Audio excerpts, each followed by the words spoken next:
आस music Bhojpuri present.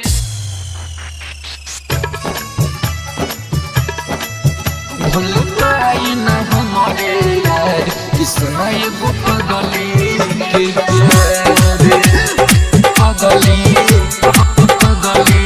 के प्यार।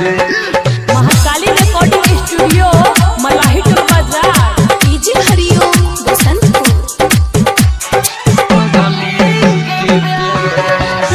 तेज चाकू के धार मन कदली मार भूल पाई न हमारे यार कि सुनो ये गो पगली के प्यार।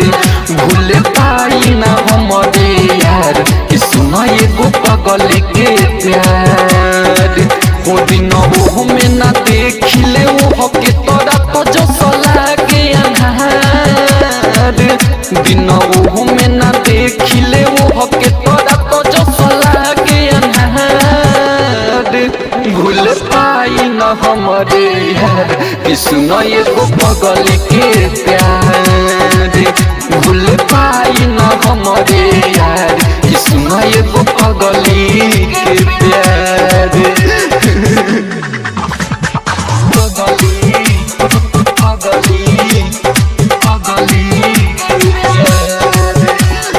डीजे हरिओम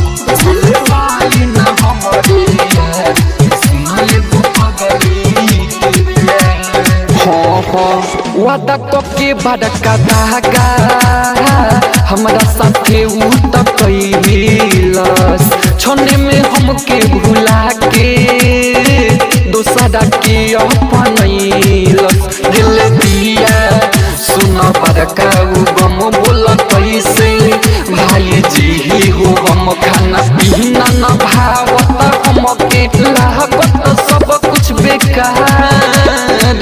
खाना पीना न भावत हमके लागत सब कुछ बेकार। भूल पाई न हमारे यार कि सुनो ये गो पगली के प्यार। हो भूल पाई न हमारे यार कि सुनो ये गो पगली के प्यार।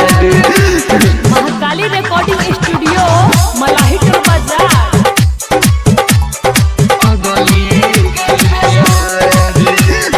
डीजे हरिओम बसंतपुर।